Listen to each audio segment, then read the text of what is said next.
जितने भी बड़े बड़े काम थे सबको पूरा करने का प्रयास सरकार ने किया है।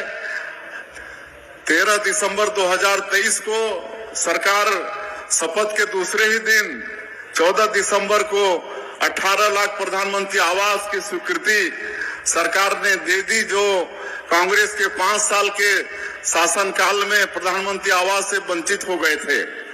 और भारत सरकार भी एक बार 847,000 प्रधानमंत्री आवास दे चुकी है, जिसमें आज गृह प्रवेश भी हम लोग जगह जगह जाकर करा रहे हैं। अभी 4-5 दिन पहले हमारे देश के यशस्वी पंचायत एवं ग्रामीण विकास मंत्री आदरणीय शिवराज सिंह चौहान जी आए थे। 3,88,000 प्रधानमंत्री आवास फिर देके गए हैं। ये मार्च तक इसको भी मार्च तक का एक कोटा है और मार्च के बाद में अप्रैल में फिर 4 लाख प्रधानमंत्री आवास देने की उन्होंने घोषणा की है। तो जो 18 लाख गरीब लोग वंचित हो गए थे उनका सबका पक्का का मकान बनेगा। और एक चीज और वो कह के गए हैं, अब आवास प्लस 2024 का सर्वे भी शुरू हो गया है। आप सब लोग ध्यान से थोड़ा सुनेंगे। उसी दिन आदेश करके गए हैं और सर्वे चालू हो गया है। पिछले समय जिनके पास 2 व्हीलर होता था, 2 पहिया गाड़ी, बाइक वगैरह, उसको प्रधानमंत्री आवास का लाभ नहीं मिलता था। लेकिन अभी जो 2024 का सर्वे चलेगा तो उसमें जिनके पास 2 व्हीलर है उसको भी प्रधानमंत्री आवास का लाभ मिलेगा। और 5 एकड़ तक का सिंचित जमीन है तो उनको भी लाभ मिलेगा। 2.5 एकड़ सिंचित जमीन है उसको भी लाभ मिलेगा।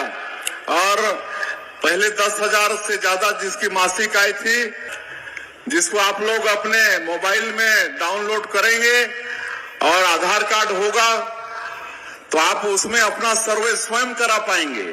कोई दफ्तर में जाने की आवश्यकता नहीं होगी, कोई अधिकारी का आपको राह देखना नहीं पड़ेगा। आपके मोबाइल में आप घर बैठे अपने आप पंजीयन भी करा पाएंगे। ऐसा इस समय व्यवस्था हुआ है। बाकी किसानों का भी हम लोग वादा पूरा किए हैं और इस साल और ज्यादा धान की संभावना है क्योंकि बारिश अच्छी हुई है। और हम कहना चाहेंगे कि जिस तरह पिछले साल अंतर की जो राशि थी 24,72,000 किसानों का 13,320 करोड़ रुपया, उसको एक मुश्त 25 दिसंबर के दिन दिए थे। हमारे छत्तीसगढ़ के निर्माता सधे अटल बिहारी वाजपेयी जी के जन्म जयंती के दिन हम लोग दिए थे, सुशासन दिवस के दिन।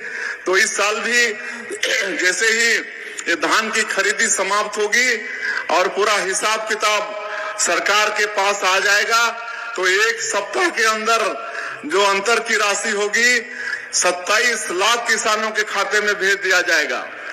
इस साल 27 लाख किसान पंजीकृत हुए हैं तो उनके खाते में एक मुश्त अंतर की जो राशि है उसको भेजने का काम करेंगे। और तेंदुपत्ता का कीमत भी बढ़ाए हैं, आप सबको मालूम है। 4,000 से बढ़ा के 5,500 प्रति मानक बोरा किए हैं। उसका बोनस वितरण का काम भी चालू हो गया है। अभी कल हम उधर सुकमा दंतेवाड़ा तरफ थे तो उधर बोनस वितरण का काम भी चालू है। एक वन भूमि का पट्टा भी दे रहे हैं। उसमें एक और सरकार ने निर्णय लिया है कि जैसे सामान्य पट्टा होता है तो पट्टेदार की मृत्यु हो जाती है तो फौती कटता है और उनके बाल बच्चों के नाम से चढ़ जाता है। उसी तरह से अब ये वन भूमि का पट्टा में भी फौती कटेगा।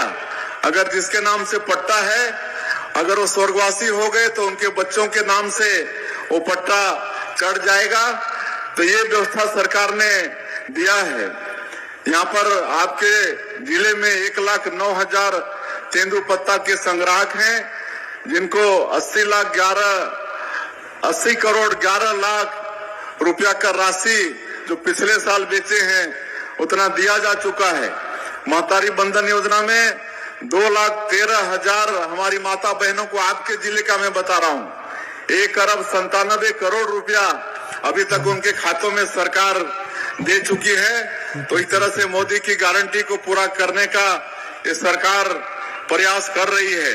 और बाकी आज कई कार्यक्रम हैं, लेट हो रहे हैं, बाकी सब जानते हैं आप लोग कि मोदी की गारंटी का सभी काम को हम लोग साए साए पूरा कर रहे हैं कि नहीं? सब काम साए साए हो रहा है। और पीएससी घोटाला की भी बात हुई थी, हमारे प्रधानमंत्री जी बोले थे कि हमारे छत्तीसगढ़ के युवाओं के भविष्य के साथ जो खिलवाड़ हुआ था उसकी जांच होगी और दोषीदार दंडित होंगे। आप सबको मालूम है कि उसकी भी सीबीआई जांच कर रही है और जो भी दोषीदार हैं वो जेल जाना शुरू कर दिए हैं। तो इस प्रदेश में कोई भी घोटालेबाज होगा तो उसको छोड़ा नहीं जाएगा। अभी एक पहले के प्रदेश का एक मंत्री दारू घोटाला में उसकी जांच चल रही है, मालूम है कौन है वो मंत्री? और उसको जब पूछताछ हो रही है तो बोलता है मैं तो अनपढ़ हूँ, अधिकारी लोग जैसा बोले वैसा दस्तखत कर दिया। तो ये हाल पिछले सरकार में था, अनपढ़ भी मंत्री थे पिछले सरकार में और 2000 करोड़ का शराब घोटाला किए। अब सब जांच चल रही है। तो ये सब ये सरकार ये प्रदेश में कोई भी घोटालेबाज को बख्शेगा नहीं, सबको सख्त से सख्त कार्रवाई करेगा। आप सब लोगों का आशीर्वाद चाहिए, मार्गदर्शन चाहिए। हम सब लोग इस छत्तीसगढ़ को बहुत आगे ले जाएंगे। आज हम लोगों का विशेष फोकस बस्तर और सरगुजा संभाग में है। हमारे प्रधानमंत्री जी भी जनजातीय लोगों का बराबर सम्मान बढ़ा रहे हैं।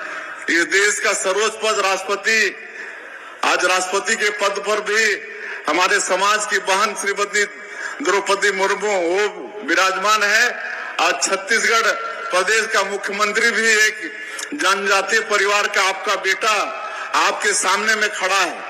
आज पीएम जनमन योजना जो राष्ट्रपति के दत्तक पुत्र हैं, कोरवा, बिरहोर, पंडो, बैगा, अबुझमाड़िया, इनके लिए 24,000 करोड़ का पीएम जनमन योजना, जिसके माध्यम से इनके बसाहटों में, इनके गांव में सड़क, बिजली, पानी, सरकार की 17 विभाग और 53